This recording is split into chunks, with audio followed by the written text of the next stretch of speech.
6 de la tarde, casi 14 minutitos, y como te lo veníamos anunciando, está en línea el presidente de la Nación, Alberto Fernández. El presidente Jorge Rialde, de Radio 10. Buenas tardes.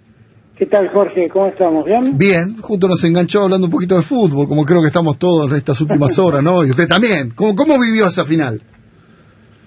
Muy nervioso, pero muy contento. Muy nervioso, pero muy contento. Muy contento. La verdad, el equipo... Yo venía siguiendo el trabajo del técnico de Scaloni desde que empezó, y la verdad que me llamaba la atención un trabajo silencioso, un trabajo sin estridencia, de perfil bajo. De repente vi que estaba detectando jugadores en el mundo, jugadores argentinos en el mundo que muchos no los conocíamos, y que sus selecciones eran muy buenas. Y finalmente, me acuerdo que el día del periodista, acá en la sala de periodistas de la Casa de Gobierno, que bajé, alguien me había preguntado por cómo veía la selección, que en ese momento había empatado con Chile 1-1 por las eliminatorias para el Mundial, y les decía que la veía muy bien, que veía que Scaloni estaba logrando armar un equipo que funcionaba, cambiaba jugadores y el equipo funcionaba. Y yo creo que eso lo fue perfeccionando, y en la Copa demostró un juego colectivo muy, pero muy interesante. Realmente, yo creo que se ha ganado el respeto de todos con lo que ha hecho, porque en verdad ha sido un trabajo muy, pero muy importante. Muy, pero muy importante. Después, con la figura de Messi, que creo que Messi encontró finalmente un lugar en el equipo, que era algo que se le reclamaba mucho, y que tal vez era culpa de que no le encontraban el lugar, y el técnico supo encontrárselo. Fue un aporte fundamental de Messi, porque obviamente puso garra, puso la genialidad de Messi en sí. Pero han aparecido otros jugadores también que fueron sorpresa, qué sé yo. De Paul me pareció una sorpresa, un jugador excepcional. A Nico González, que los hinchas argentinos bien no los conocíamos, pero no lo conocíamos jugando por ese lado, sí, como un volante que se adelantaba. La verdad es que fue otro hallazgo. El arquero, el Divo, es impresionante. Yo creo que ha hecho un trabajo como seleccionador maravilloso. Y el equipo fue poco a poco creciendo, y nos dio una enorme alegría en un momento difícil para los argentinos. Yo me acuerdo que alguna vez lo escuché contar a Goicoechea que Maradona, cuando jugaban los partidos en México, les decía a los compañeros que pusieran todo, porque tenían que entender que para muchos argentinos esa era tal vez la única alegría que podían tener. Y la verdad es que nos dieron una inmensa alegría en un clima tan difícil. Así que yo realmente les estoy agradecido, estoy orgulloso de lo que fueron capaces de hacer, de cómo se fue construyendo este equipo, desde el cuerpo técnico hasta el último jugador, y también una experiencia para que debemos tomar los argentinos, ¿no? Que cuando todos trabajamos en un orden y nos respetamos y ponemos lo mejor de nosotros, las cosas pueden salir mucho mejor. Presidente, me tomo un poco este ejemplo, ¿no? Unión, respeto, unidad, y por otro lado, una alegría en un momento tan difícil. Y debe ser tentador también políticamente tratar de sacar algún rédito de esto. Se habló, y por eso aprovecho para preguntarle, de que se había preparado una visita suya ayer a la mañana a Ezeiza, que después se decidió que no por el tema de la burbuja, después se habló de que por ahí se hacía un Zoom con Messi. Bueno, se especuló mucho, y hasta políticamente, ¿no? Que los jugadores no querían ¿Qué pasó realmente allí, presidente? La verdad es que me propusieron ir a Ezeiza, e inmediatamente dije que no me parecía oportuno, porque había que cuidar protocolos, y yo en eso era respetuoso. Y después, cuando lo que les transmití a quienes me lo proponían era que en verdad los actores de esto fueron los jugadores y el cuerpo técnico. y los artífices fueron ellos, que yo estoy dispuesto a rendirle el homenaje que merecen, y la verdad nos han hecho vivir un momento único. Pero a mí yo nunca me he valido de esas cosas para hacer política, pues respeto mucho, porque además son jugadores de la Argentina, no son de uno en particular, y no quiero que nadie interprete que uno se apropia de eso. Yo nunca lo he hecho, no lo voy a hacer ahora tampoco. Pero me parece que hubo más especulación que otra cosa, no fue tan... Me parece que era un momento que ellos, después de tantos días, ellos deberían querer recuperar el tiempo con sus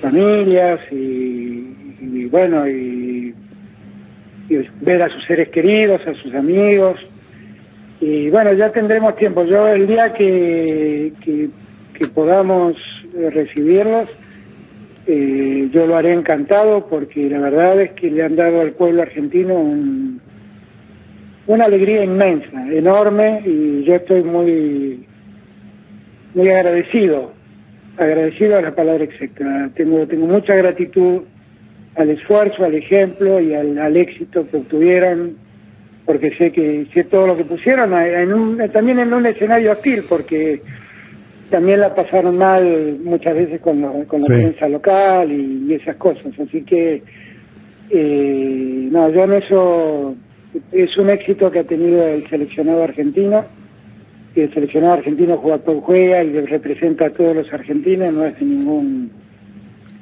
partido ni de ningún gobierno. ¿Lo llamó Bolsonaro para devolverle la manito a los 5? No. Hágalo. No lo llamé, no. Pero bueno, tenemos modos distintos y formas distintas. Sí, hay que reconocer que Brasil organizó muy bien el campeonato, que lo hizo bien, y que tienen un gran equipo además, con lo cual el mérito argentino es doble. Y bueno, realmente a Brasil hay que felicitarlo por haber llegado a obviamente. Y hay que felicitarlo por haberlo organizado también en un momento muy difícil, lo hizo muy bien. Presidente, hablando de Latinoamérica, hoy, hace un rato nada más, oficialmente el gobierno argentino inició la investigación. Ya se venía hablando sobre la injerencia del gobierno de Mauricio Macri en el golpe de Estado de Bolivia. Y obviamente su opinión aquí es muy importante, presidente.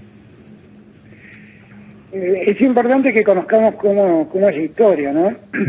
La verdad es que yo tomo conocimiento porque el gobierno de Bolivia me hace saber que ha encontrado en la Fuerza Aérea una nota donde el entonces jefe de la Fuerza Aérea le agradecía en una carta al embajador argentino en Bolivia, en La Paz, le agradecía el envío de un material bélico donde había balas de goma, gases lacrimógenos, spray de gas pimienta, todas cosas destinadas evidentemente a la represión en manifestaciones públicas.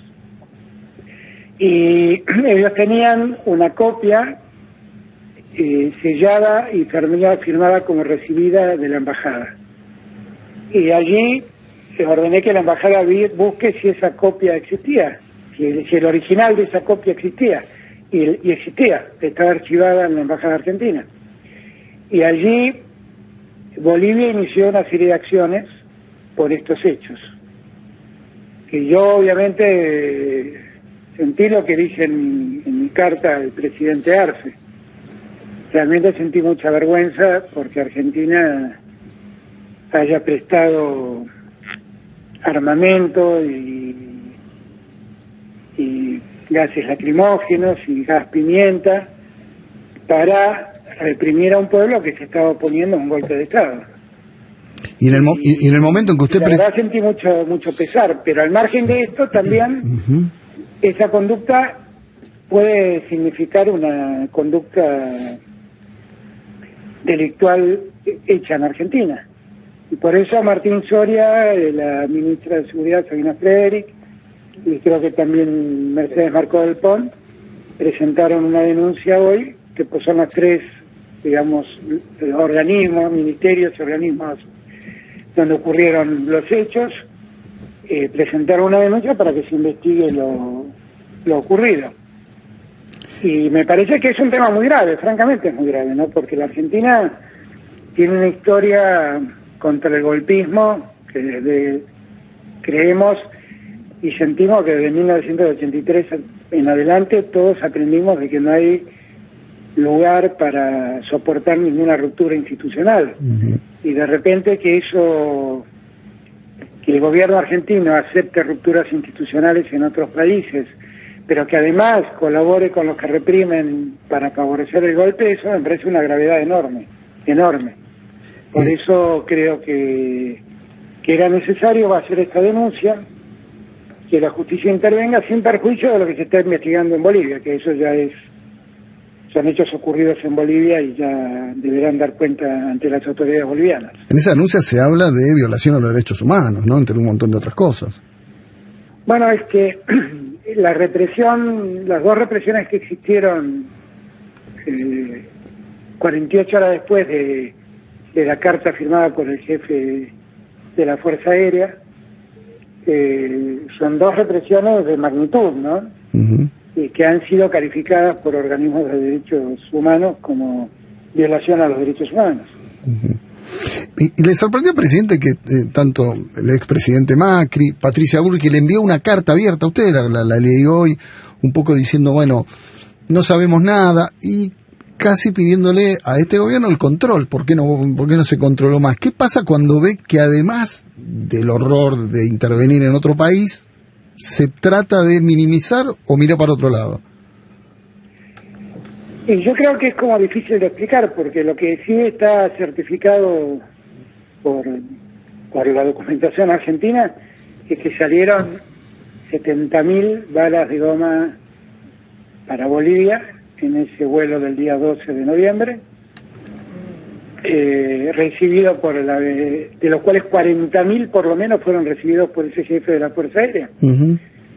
Y sobre eso, ¿yo qué puedo explicar?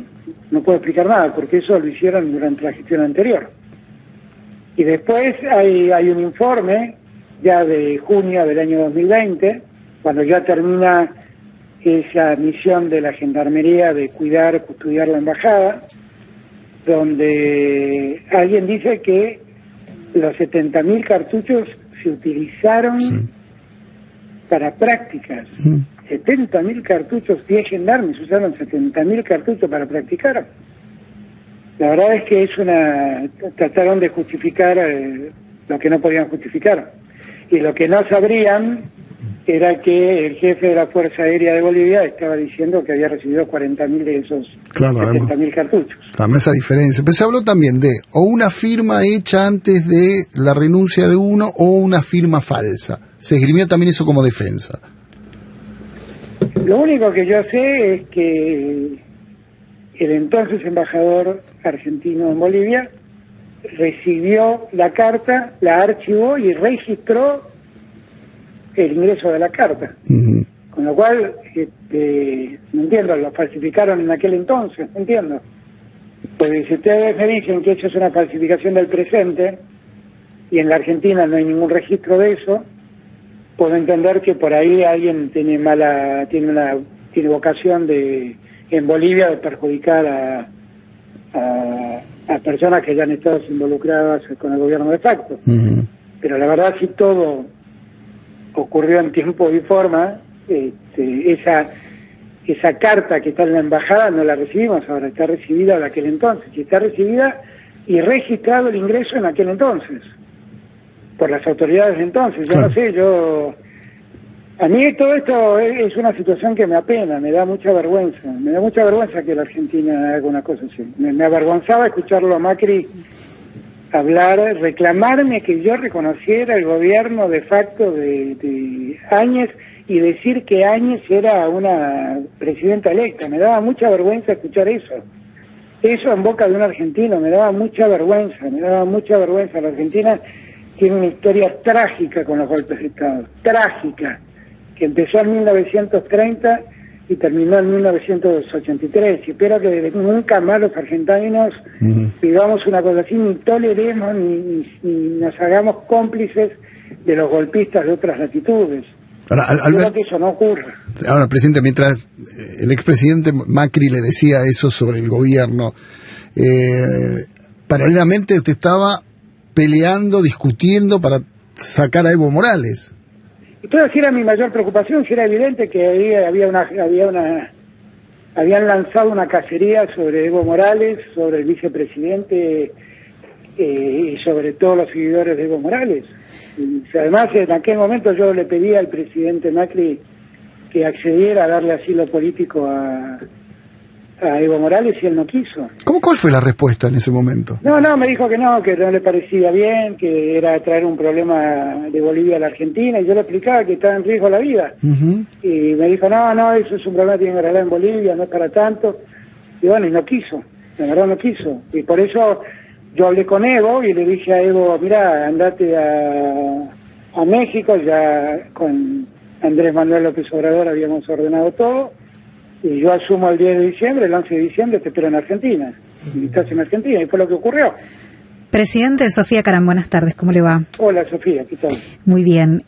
Sigo su línea de razonamiento, y si usted dice, la embajada en aquel momento estaba el original de esa carta de agradecimiento por el armamento que envió el gobierno argentino a Bolivia, entiendo entonces, si usted conoce seguramente los vericuetos diplomáticos, que el entonces canciller Jorge Fori no podía desconocer esta situación, porque Fori dijo, yo si esto sucedió no me enteré. Y bueno, es que la verdad es que yo le pedí a Felipe Solá que busque si había algún cable de la embajada de Bolivia, de Argentina en Bolivia, uh-huh, de esa fecha advirtiendo el ingreso de esa nota. Y estaban en búsqueda de ese cable. No, yo no sé qué hizo el embajador con esa nota. Lo que sí tengo claro es que, respecto de la Cancillería, no sé qué hizo. Lo que sí tengo claro es que recibió la nota, que la nota es un agradecimiento al país, pero suena más a una acusa de recibo. Mm. Es algo así como, he recibido esto, claro. Le agradezco mucho, dejo constancia que recibí esto. Y con mucho detalle marca cuántas balas de goma recibieron, cuántas granadas de gas lacrimógeno, cuántos sprays de gas pimienta, lo dice con mucho detalle. Y eso está registrado, ingresado creo que 1 o 2 días después de la fecha que tiene la carta. 2 días después. Está fechada la carta, claro. Y está recibida, está registrada y está archivada formalmente. Uh-huh. O sea, no. Y hay alguien que recibe en nombre de la embajada esa carta y firma y le pone un matasello de la embajada argentina. Presidente, esto que estamos hablando es gravísimo y da vergüenza de verdad, y es verdad que rompe con una tradición de no injerencia y no aceptar golpe de Estado. Se suma, horas antes de esto, la denuncia, el tema del correo. Le pregunto esto y lo junto, aunque no parezca, porque desde la oposición se habla de una persecución, de, digamos, una obsesión de parte suya hacia la familia Macri, Mauricio Macri puntualmente. Primer punto, para poner en claro, es una quiebra comercial, ¿no? Uh-huh. O sea, no es una causa penal ni es una acción que haya iniciado el gobierno nacional contra nadie. Es una causa que tramita ante la justicia comercial y que lleva décadas tramitando y que ya ha tomado una decisión que la justicia comercial tomó, y yo me enteré como ustedes por los diarios. Uh-huh. El Macri sabe bien, porque se lo dije a él, que yo nunca iba a mover un dedo para que un juez lo persiga, ni iba a mover un dedo para que un juez lo salve. Perdón que lo interrumpa. ¿Por qué le tuvo que decir? ¿En qué circunstancia le dijo eso? Fue el día siguiente de la elección, cuando él me convocó acá y me comentó algunos problemas que le preocupaban de las acciones judiciales en su contra, y le contesté, no lo hables conmigo, hablalo con tu abogado, porque yo no voy a hacer nada por hacer nueva una acción judicial para pedirle a un juez o a un fiscal que haga algo en tu contra, como no voy a hacer nada para que haga algo que te liberes y seas responsable. No pierdas el tiempo con eso. Fui muy contundente con eso, porque la verdad es que yo no me involucro en eso. Perdón, ¿le pidió para pasarle limpio, le salvar el pellejo, que lo ayudara, que interviniera? Me lo comentó que estaba preocupado por esos casos. Entendí que me lo estaba preguntando, me estaba comentando. Y le dije lo que le acabo de decir. Habló más veces, la última que recuerdo que habló, y tiene que ver ya con la pandemia. Hubo una charla en medio de todo esto, y lo quiero meter en medio de la pandemia, lo de la vacuna de hoy, que es importante, esos 20 millones de dosis. Habló con el expresidente y también, ¿no?, le dio un consejo un poco extraño. Lo que pasa es que Macri va a entender que yo miento, pero yo no miento. Francamente, le cuento lo que pasó. En aquel momento, él lo que me expresó era su preocupación porque si frenaba la economía. Claro. Y la economía llevaba 3 meses, efectivamente, diciembre, enero y febrero habían venido muy bien la economía, y él estaba muy entusiasmado como levantaba la economía, pero me dijo que le parecía un error la idea del aislamiento y de la cuarentena, como se la habían llamar. Y lo escuché y un poco me dio a entender que había que resignarse, que había que hacer eso de lo que algunos en aquel. Yo en eso soy más cuidadoso con él, porque en verdad todos estábamos hablando sobre lo que escuchábamos, y en esos días se hablaba mucho de la inmunidad de rebaño, que era que había que dejar de contagiar un número X de gente para que la sociedad se inmunice. Pero claro, era una enfermedad tan letal que dejar que la gente se contagiara era un riesgo enorme. Fue lo que pasó en Inglaterra al comienzo, que después el mismo Boris Johnson volvió sobre sus pasos y cambió su política. Y él me propuso eso, me dijo que estaba haciendo un gran daño a la economía y que lamentablemente las víctimas iban a ocurrir igual. Y yo le dije que yo debía hacer todo lo posible por salvar la mayor cantidad de vidas de argentinos que pudiera. Y la verdad es que en todo este tiempo puse todo mi empeño en eso, en salvar vidas. Primero garantizando la atención en hospitales públicos y garantizando que a nadie le falte una cama, un respirador. Lo hicimos en tiempo récord. Y después yo lamento cada una de las muertes que han ocurrido. Para mí cada muerte es un puñal en el corazón, quiero aclararlo, lo lamento mucho y lamento no haber podido hacer más. Hice todo lo que estuvo a mi alcance, lo garantizo.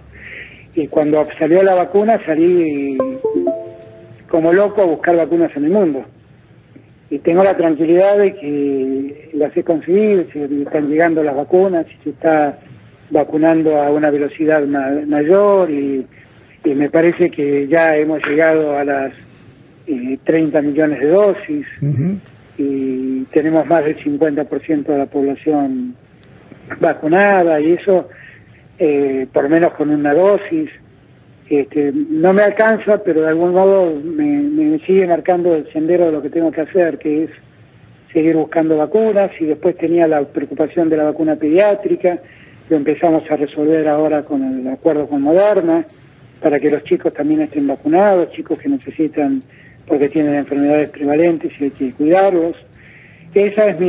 Puse todo mi empeño en eso, y créanme que es lo que más, lo primero que me preocupó, y bueno, vamos a seguir trabajando en el mismo sentido. El expresidente tuvo otra mirada distinta, que además confirma con sus dichos día a día. En algún momento me negó que haya dicho semejante cosa, pero finalmente cuando uno lo escucha hablar hoy en día se da cuenta que piensa lo mismo, ¿no? ¿Cómo es posible que no podamos dormir por una gripecita? No es una gripecita, es una enfermedad, es una pandemia, y es una enfermedad terrible. No es una gripecita. Recién hablaba, lo que se firmó, lo de Moderna, 25 millones de dosis. Pfizer también se habló mucho durante estos meses. Y la pregunta es, ¿qué cambió? Y usted lo dijo bien, salía a buscar vacunas por todos lados. ¿Qué cambió para que estos casos específicamente ahora se pueda arreglar? ¿Dónde hubo el cambio? ¿Cambió el viento, cambiaron las condiciones? Hubo una serie de exigencias iniciales, de características contractuales, muy difíciles de explicar, francamente creo que a la gente le costaría entenderme. pero que hacían que para mí se me hacía imposible aceptar, porque eran condiciones que ponían a la Argentina como país en un lugar vulnerable. Y poco a poco seguimos discutiendo, seguimos conversando y seguimos negociando, y la verdad es que yo tenía una enorme preocupación por la vacuna pediátrica. Y bueno, finalmente logramos un punto de acuerdo. Y para eso hubo que corregir alguna legislación que existía. Y bueno, la corregimos y finalmente pudimos firmar estas dosis. Todos tienen que entender que todo esto es una situación compleja, porque son vacunas que se aprueban de un modo excepcional por la pandemia, que gracias a Dios están dando muy buenos resultados. Uh-huh. Pero todos los laboratorios han tendido a limitar su responsabilidad. Entonces las discusiones fueron todas discusiones complicadas. No es que fue más fácil la discusión con el Estado ruso, o con Sinopharm, o con AstraZeneca, que no tuvimos muchos problemas para ponernos de acuerdo. Pero fue un poco más difícil con las vacunas de Estados Unidos. Presidente, y cuando... no es que uno, porque todo este tiempo nos sometieron a una discusión absurda sobre si había cuestiones ideológicas. Pfizer es uno de los principales proveedores del Estado de vacunas. Uh-huh. De vacunas no, de medicamentos. De medicamentos. Claro. Pregúntenle de la deuda que dejó en el PAMI Macri, gran parte, que creo que eran más de 10.000 millones de pesos que hubo que pagar, gran parte de eso se lo llevó Pfizer. Uh-huh. Y se lo llevó porque se lo debía, no porque no correspondía, se lo quedaron debiendo. Presidente, nunca le dijimos a Pfizer, no voy a cumplir la obligación que tomó Macri. Cumplimos y punto. Cuando usted dice, todos tienen que entender, ¿no? Y esto fue complejo. ¿Hay también ahí, ese todos incluye, por ejemplo, a algún sector del oficialismo? Me estoy pensando en el señalamiento que hizo Máximo Kirchner el jueves en el Congreso. Pero yo comparto 100% el señalamiento de Máximo, porque lo que Máximo estaba planteando, yo casi lo dije igual al día siguiente. Uh-huh. Lo que Máximo estaba planteando es un país que confía más en lo que dice The Lancet que en lo que dice la ANMAT. Eso es lo que estaba planteando. Uh-huh. Y yo lo comparto eso. ¿Cómo no lo voy a compartir? Y efectivamente es cierto que ha sido muy difícil llegar a acuerdos fundamentalmente con los laboratorios norteamericanos, por esto que estoy diciendo, porque ellos tomaron más recaudos y exigían más cosas, y bueno, poco a poco fuimos saliendo. Yo hablé, miren, con el primer laboratorio que habló conmigo, y lo hicimos público que iban a proveer vacunas, que iban a hacer ensayos con las vacunas en Argentina, fue con Pfizer. Uh-huh. Y Pfizer se comprometió que porque íbamos a hacer esos ensayos en Argentina, iba a proveernos, íbamos a tener cierto privilegio para recibir vacunas. Ahora, después eso, cuando hubo que discutir los contratos, se complicó. Pero yo soy abogado, no me asusta mucho la situación, entiendo que esto pasa, pero a muchos les cuesta entenderlo. Pero no lo digo por Máximo, al contrario, lo digo porque hicieron en Argentina una discusión geopolítica que no existía. Bueno, lo acusaron de envenenador, ¿no? Además, pero esta historia de que yo quería comprarle vacunas a Rusia y a China, y el primer contrato que firmé lo firmé con la Universidad de Oxford y con AstraZeneca. Yo lo que pasa es que precisamente, como no tengo cuestiones ideológicas, fui a buscar vacunas donde hubiera y donde pudieran garantizarme que fueran llegando. Y después tuve problemas con la provisión de vacunas, como tuvo todo el mundo. Ayer a la tarde me escribió por WhatsApp el presidente de Costa Rica y me decía, ¿por qué no hagamos un trabajo conjunto toda América Latina para que nos presten atención porque tenemos problemas para conseguir vacunas? Y yo le dije, me pongo a la cabeza, voy a hablar con México para que hagamos una reunión de la CELAC y veamos de pedir para América Latina que le presten la atención adecuada. Y lo dice un país que está recibiendo vacunas en cantidad y está vacunando de un modo acelerado. Pero yo veo lo que pasa en el resto de los países de América Latina. Y me preocupo, y el otro día Mario Abdo me contó el problema que tenía y hablé con el Instituto Gamaleya y el Fondo Soberano Ruso para que le manden vacunas. Allí fueron 200.000 dosis y cuando lo necesitó Bolivia hice exactamente lo mismo. Y el otro día el presidente de Ecuador le escuché en la reunión del Mercosur decir que tenía problemas y le dije que estaba a su disposición para ayudarlo. La verdad es en este tema lo que menos me importa es la ideología. La verdad lo que estamos hablando de la vida de la gente, de la salud de la gente. Ahora, es lo único que me preocupa. De verdad fue un barullo que hicieron, innecesario, injusto, inmerecido. Confundieron a la gente, le hicieron creer a la gente que la vacuna no era segura, que estábamos comprando veneno, que estábamos inoculando veneno en la gente. Presidente, a eso miedo en la gente. La verdad todo eso, bueno, yo... ¿Qué va a hacer con eso? De mirar para el futuro, ya pasó, pero presidente, la verdad que fue un tiempo muy difícil. Sí. Fue un tiempo muy difícil y además un tiempo donde tuvimos que enfrentar lo desconocido. Cuando yo escucho decir graciosamente, no tenían un plan para la pandemia. ¿Había algún plan en el mundo para la pandemia? ¿Quién tenía un plan para la pandemia? Si nadie esperaba la pandemia.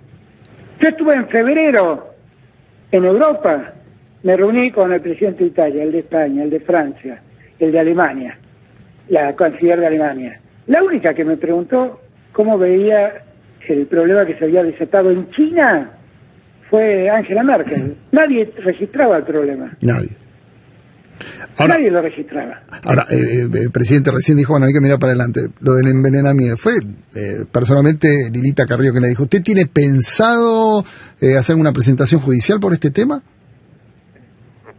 Tengo algunos que me dicen que debo hacerlo, pero la verdad es que tengo ganas de mirar para adelante. Yo creo que se equivocó y no debieron haber hecho eso. Igual, gracias a Dios, la justicia hizo lo que correspondía.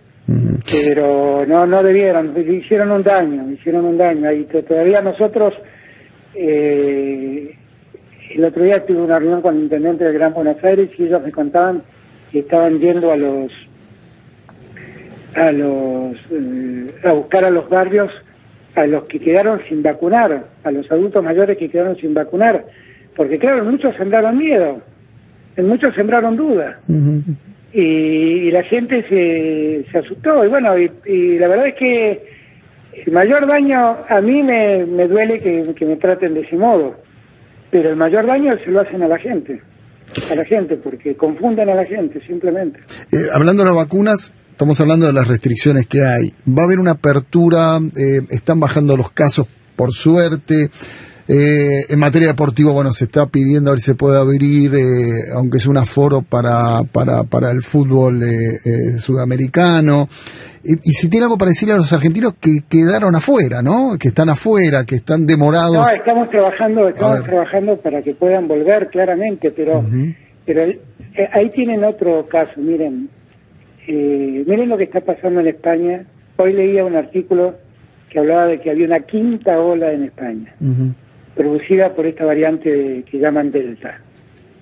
La Organización Panamericana de la Salud hizo la semana pasada un informe diciendo que América Latina, América del Norte, América del Sur y Centroamérica, las Américas, tienen el mayor foco de distribución de la variante Delta. La variante Delta tiene la cualidad de tener una velocidad de contagio impresionante. No sabemos el nivel de letalidad porque, como ha ocurrido en países donde las vacunas se han avanzado bien, no sabemos muy bien cuál es la letalidad real. pero lo que sabemos es que contagia y que enferma. Y en un momento en que nosotros necesitamos que por lo menos tengan una dosis la mayor cantidad de argentinos, le he dicho de 1000 modos a los argentinos y a las argentinas que me ayuden, porque lo que necesito es que me ayuden tratando de no viajar, porque el virus viene en avión. Entendámoslo, todo esto empezó en Argentina, con gente que viajó y lamentablemente se contagió, no lo hicieron adrede, claramente no lo hicieron. Pero así empezó todo. Y entonces, cuando uno restringe los vuelos, bueno, restringe los vuelos de los destinos y de donde el riesgo aparece. Y no lo hacemos nosotros solos, lo hace el mundo entero, Lo ideal sería que todos pudiéramos entender que no está terminada la pandemia. Fíjense ustedes que todavía la disputa por vacunas para el año que viene sigue existiendo. Y ya todo indica que el año que viene vamos a tener que dar refuerzos y vamos a tener que mantener controles.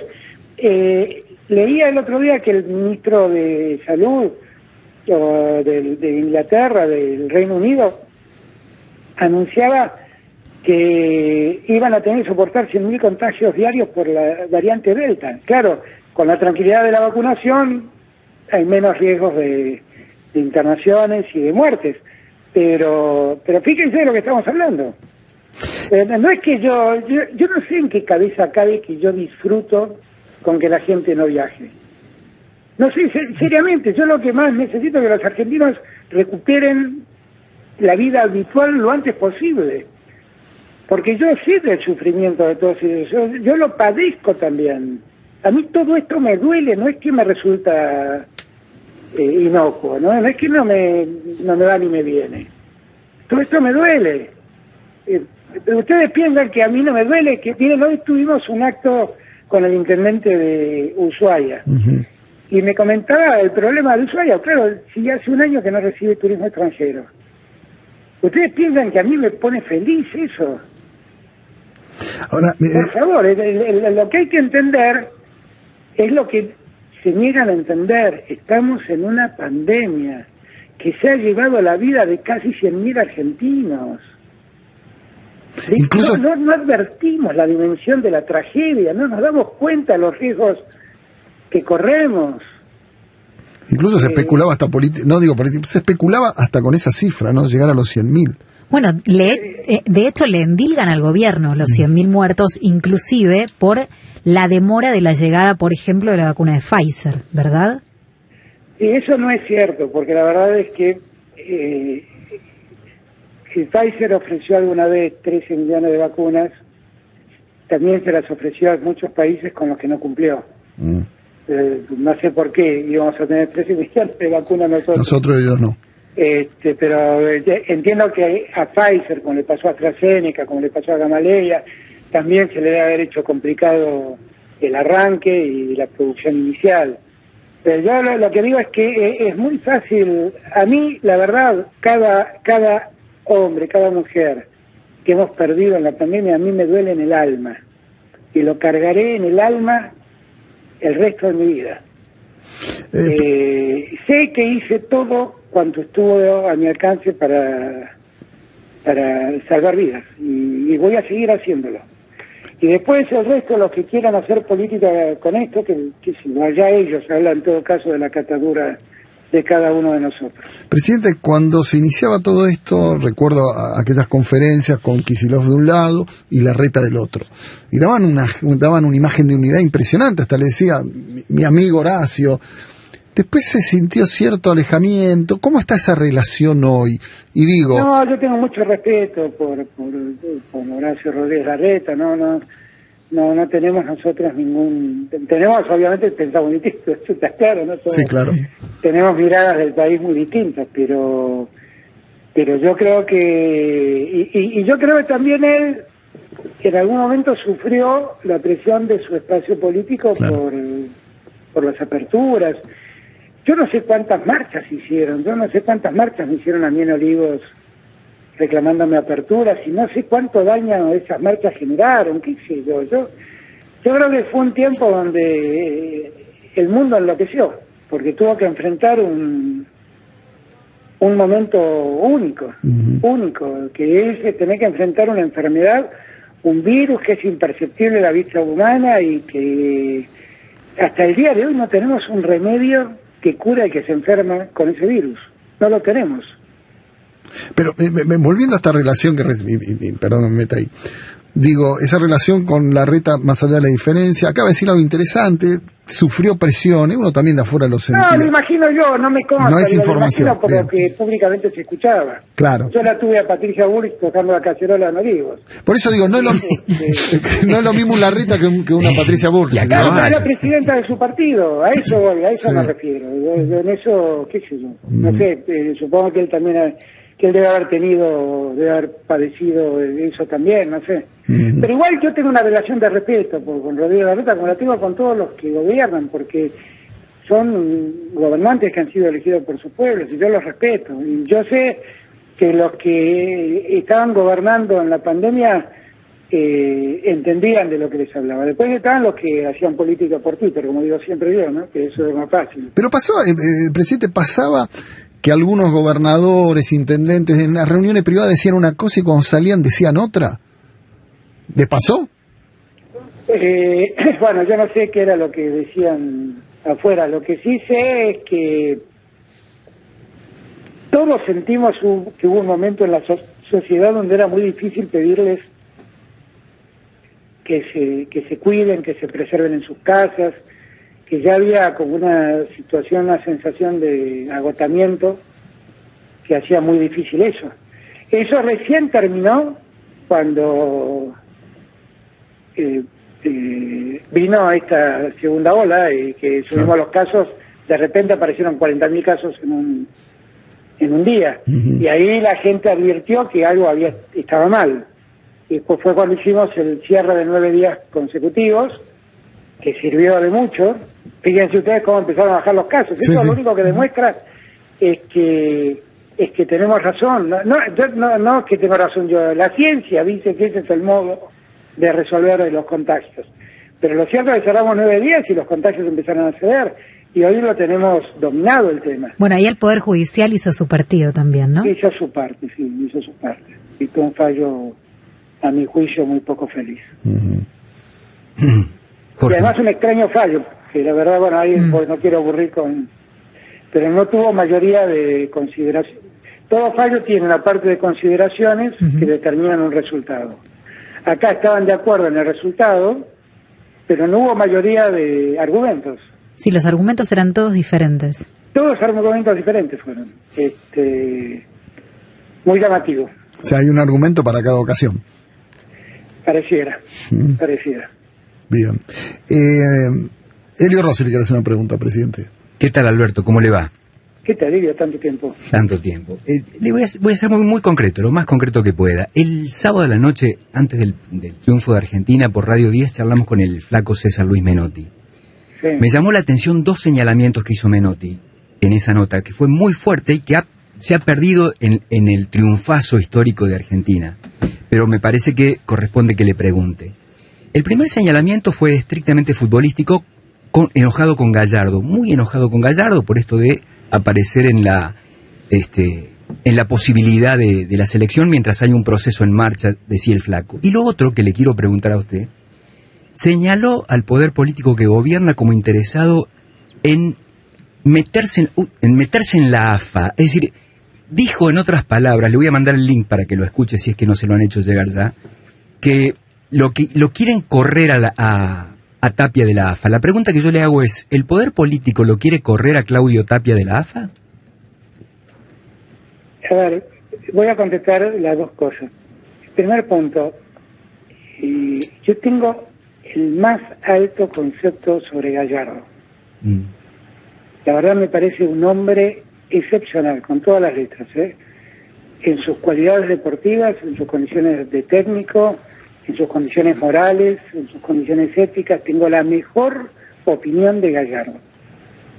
Pero tengo una muy alta opinión de Scaloni, y yo la verdad es que yo creo que Scaloni ha hecho un trabajo extraordinario, lo dije al comienzo de la nota, hizo un trabajo extraordinario. Y a veces trato de ver Scaloni, Ayala, Simón, los tres fueron jugadores de las selecciones de Pekerman, y hay algo que uno ve ahí que tuvo que ver con, me parece a mí, con esa escuela de Pekerman, que para un hincha de Argentinos Juniors es una escuela de fútbol magnífica, ¿no? Que es siempre tratar de jugar bien. Con lo cual, no creo que haya que embarrarlo a Gallardo en este momento, porque es un hombre realmente muy importante en el fútbol argentino, y tampoco hay que quitarle respaldo ni dejar de acompañarlo a Scaloni, que me parece que ha hecho algo maravillosamente bien para sorpresa de muchos de nosotros. Con lo cual, no, con todo el respeto que siento por Menotti, que además me gustaba su forma de juego y demás, no creo que tenga sentido mezclar eso. Bien. La AFA el fútbol no es un problema del gobierno argentino, es un problema del fútbol. Yo sé que los hinchas que la Argentina, bueno, esta entrevista empezó si yo iba o no iba a visitar a la selección para apropiarme. No. El fútbol es de todos los argentinos, es un amor, es una pasión. Como es una pasión, a veces es muy irracional, como nos vemos los argentinos, pero nosotros no. El gobierno no tiene nada que hacer en la AFA. ¿Y qué opinión tiene de Claudio Tapia, personal desde el punto de vista del trabajo? La verdad es que no lo conozco, la verdad es que en mi vida lo vi a Tapia, no lo conozco. No lo conozco. Presidente, usted fue citado a declarar en un juicio contra Cristina Fernández de Kirchner. ¿Va a ir? ¿Hola? Hola. Le decía, perdón. Le decía que usted fue citado a declarar un juicio a Cristina Fernández de Kirchner. ¿Usted va a ir? Cristina citó a todos los que fueron jefes de gabinete. Sí. La verdad que no sé todavía si voy a ir o voy a contestar por escrito, pero voy a testificar, obviamente. Bien. Que tengo la obligación de hacerlo. Claro. Sí, se especulaba mucho con eso, con su presencia o no. Presidente... Lo que pasa es que siempre está la discusión, ¿no? Es cómo usan estas cosas. La verdad yo no tengo ningún problema en ir y testificar porque sé de lo que me están preguntando. Creo que por eso me están llamando. Bueno, iba a ser ahora, ¿no? Esa declaración, presidente.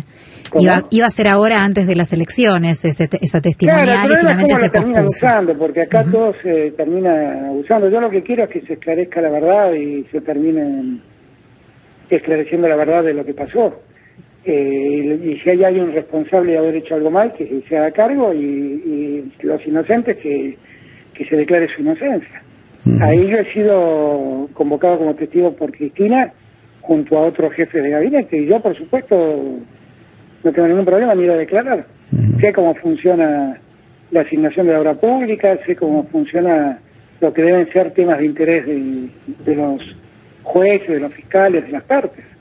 Sé cómo funciona, así que eso no es mi problema ir. El problema es lo que convierten, cómo convierten todos estos temas en temas políticos. La verdad es que el daño que le ha hecho a la política argentina judicializarla es inconmensurable.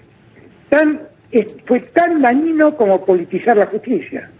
Tan dañino una cosa como la otra. El daño institucional que han hecho es realmente enorme, y yo, créanme que casi a veces me siento muy solo luchando para poner orden en eso.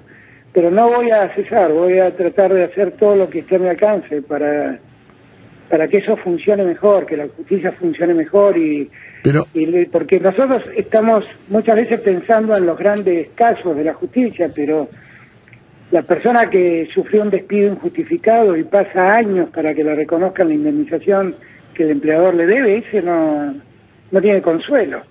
Pero cuando habla del daño que hizo, ¿el daño la justicia como tal o la influencia de la política en la justicia? Ambas cosas. Porque en estos últimos 4 años que precedieron a mi llegada al gobierno, la forma en que la política se involucró en la justicia fue realmente llamativa.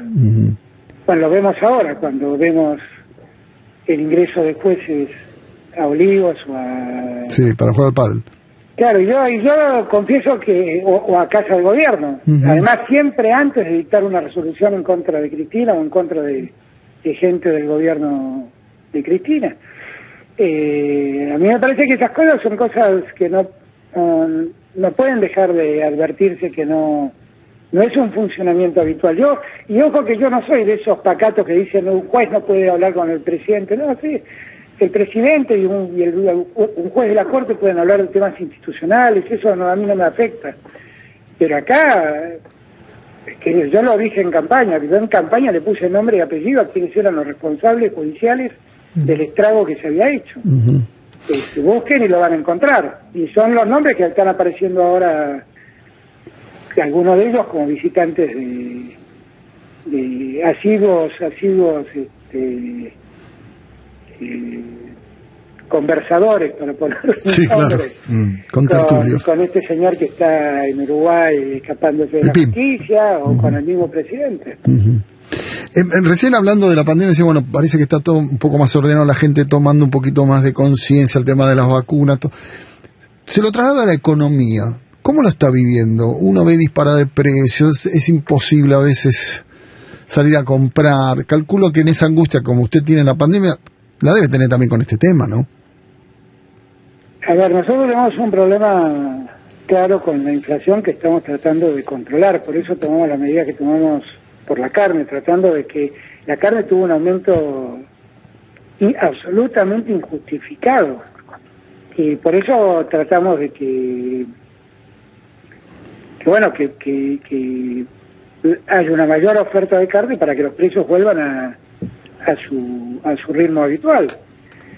Pero así como lo hacemos con la carne, lo hacemos permanentemente sobre los productos. Y es muy difícil porque en la Argentina hay un oligopolio que maneja la industria alimenticia, que es un marcador de precios y que es muy difícil de controlar, muy difícil. Pero nosotros seguimos con esa pelea. Ahora, hay muchos datos realmente interesantes para decir que la economía se empieza a mover. Si uno compara la producción de la industria automotriz, por ejemplo, contra junio del 2019, o sea, vámonos a tiempos donde no había pandemia, ¿no? Sí. El aumento es casi del 70%, 67%. El despacho de cemento contra junio del 2019 aumentó el 12%. Eso quiere decir que la construcción empieza a funcionar. Van 11 meses consecutivos de generación de empleo formal en la industria. En el gobierno que me precedió, de 48 meses que fue el gobierno, 46 meses cayó el empleo industrial. Yo siento que nosotros estamos en un proceso donde la economía empieza a funcionar mejor, donde el empleo también empieza a recuperarse, donde ha quedado mucha gente sumergida en la pobreza, pero que estamos atendiéndolos con la tarjeta alimentar y con otros auxilios que el Estado brinda. Y estamos, yo creo que yo lo visualizo con mucho optimismo la puerta de salida cuando estemos vacunados, y eso yo calculo que para septiembre ya vamos a tener a todos un número muy importante de argentinos vacunados. ¿Septiembre sería el mes deseado? Digo, por lo que me está diciendo. Yo quisiera que nosotros podamos llegar a septiembre habiendo alcanzado un número de vacunación muy importante. Ya tenemos un número de vacunación muy importante, yo insisto en este punto, ¿no? Pero poder llegar a los menores de 18 años, a los chicos, que todos tengan su segunda dosis, tratar de alcanzar el mayor número posible en septiembre y allí arrancar con todo, porque yo estoy seguro que con todo lo que nos está pasando, la Argentina está creciendo. Si nosotros logramos superar los últimos escollos que la pandemia nos genera, que afectan básicamente al sector hotelero, a la gastronomía, al turismo, si nosotros logramos superar eso, vamos a tener un repunte en el consumo y en la producción enorme. Y eso estoy muy seguro que si logramos el objetivo de que en septiembre tengamos vacunado a un número muy importante de argentinos, vamos a poder recuperarnos con mucha firmeza. Por eso yo les pido a todos que me ayuden, eso es lo que les pido, que me ayuden, porque estamos muy cerca de alcanzar el objetivo. Y que nos cuidemos, que también para alcanzarlo, que nos cuidemos. Presidente, estos saltos del dólar, y uno siempre piensa, aunque usted va a decir, obviamente, bueno, no importan las elecciones, pero se están asomando las elecciones y es uno de los factores. ¿Qué está pasando con eso? Hay un poco de todo, ¿no? Hay un poco de capitales que quedaron de la época de Macri, que están buscando salir por el contado con liquidación, y eso mueve un poco ese precio. El dólar blue es un mercado muy inestable, porque la vez pasada subió 7 pesos y registramos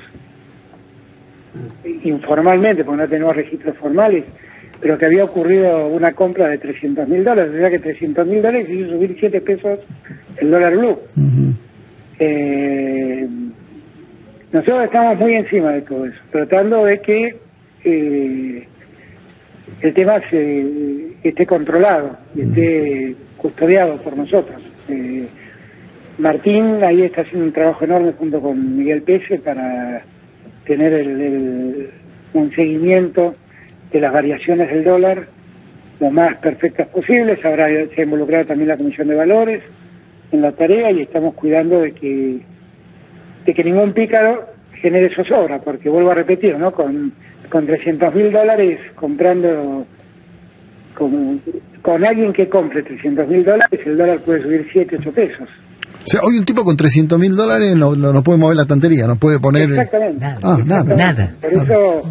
Por eso hay mucha gente que también especula y quiere hacer daño y quiere lastimar al gobierno, y bueno, eso pasa. Lo hemos visto muchas veces en Argentina. Recién lo nombró al ministro Martín Guzmán. Hará un mes o 2 meses, como muy largo, se habló de cierta interna con el ministro de Economía. No. ¿Existió eso? No hay tal cosa, no hay tal cosa. Martín, todos tenemos un enorme respeto por él, y yo en lo personal estoy muy agradecido por todo su esfuerzo. No hay tal cosa. ¿Cómo ve la situación en Latinoamérica? Digo, y se lo pregunto porque por estas horas en Cuba hay manifestaciones, se está especulando con eso. ¿Cómo ve la región ahora? Porque es como pendular, ¿no? Se va para un lado, ¿cómo la está viendo hoy? En las 2 reuniones que yo tuve en el G20, que las hicimos virtualmente porque fueron en medio de la pandemia, en las 2 reuniones cuando tuve que hablar pedí por favor que se terminen los bloqueos en el mundo.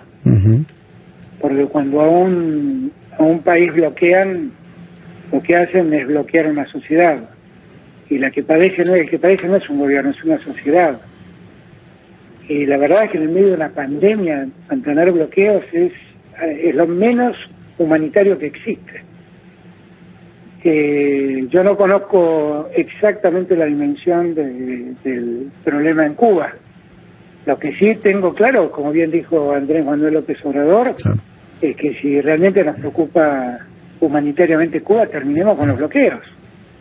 Terminemos con los bloqueos, que le están haciendo un daño incalculable a Cuba. Y también a Venezuela, que iba a aclarar, Si realmente nos preocupan tanto la vida de los venezolanos y que los venezolanos, bueno, terminemos con los bloqueos. Después de los venezolanos resuelvan qué tipo de gobierno quieren, pero terminemos con estas cosas. No hay nada más inhumano en una pandemia que bloquear económicamente a un país. Sí, digamos que fíjense que ha habido casos donde el bloqueo le impidió a Cuba acceder a respiradores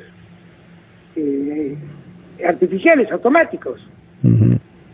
Ahora, presidente, ¿se cuenta de lo que significa eso? Le hago la pregunta tal vez del otro lado. El planteo, o tal vez hay un caldo de cultivo allí, la situación económica grave en Cuba y la dificultad para acceder a medicamentos o alimentos a partir sobre todo del bloqueo, también genera un reclamo, lo voy a decir entre comillas, de libertad o de libertad democrática, de llamado a elecciones. ¿Qué lectura hace de ese reclamo popular que también está en la calle hoy en Cuba? Yo lo que digo es que todas esas cosas son problemas que tienen que resolver los pueblos. No soy yo quien debe decirle a los pueblos qué tienen que hacer. No es ni la Argentina ni ningún país del mundo el que dice lo que tiene que hacer. No creo que ese sea el método. Nosotros sí tenemos que favorecer la paz de los pueblos y que los pueblos encuentren el diálogo y los caminos de salida. Eso es lo que siempre he planteado sobre Venezuela. Uh-huh. Yo he acompañado los informes de Bachelet cuando fueron muy severos en materia de derechos humanos, pero eso no significa que pueda permitirse la intervención de terceros países en un país para resolver cómo se debe ser el gobierno. Ninguna de las dos cosas. Del mismo modo que estuve en contra de lo que hicieron con Evo Morales la OEA y bueno, quienes avalaron el golpe de Áñez. Uh-huh. Yo creo que esas cosas las tienen que resolver los pueblos. Lo que también creo es que si un pueblo está agobiado económicamente por un bloqueo y viene una pandemia, bueno, el agobio de ese pueblo va a aumentar, sin ninguna duda. Uh-huh. Las elecciones se van a hacer en tiempo y forma. Digo, eso sigue todo normal, ¿no? Porque en algún momento se especuló con esto de la pandemia, todo. Sí, confío. Si yo estoy diciendo que para septiembre espero que... No, por eso, sí.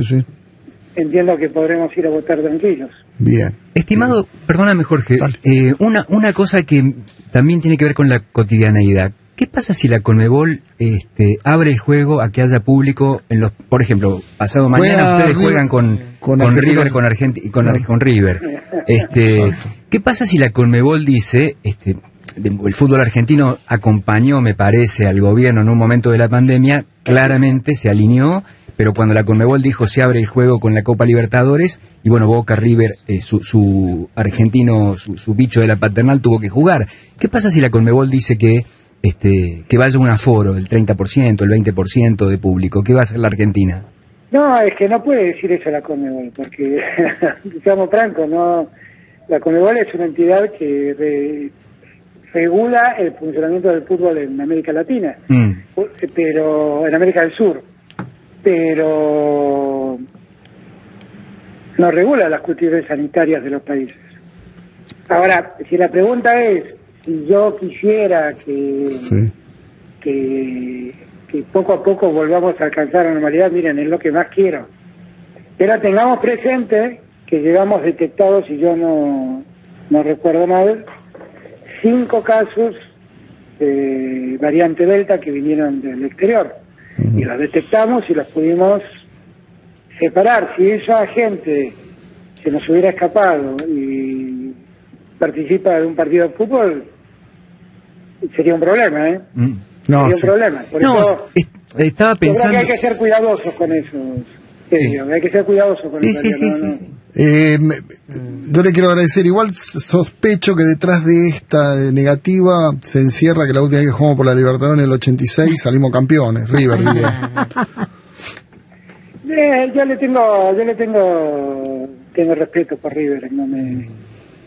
Ustedes se nutrieron de muchos jugadores nuestros. Obvio, sí. Morín, Placente, Cancedo, Checho Batista, Borghi, ¿y vos? ¿Para qué hablé?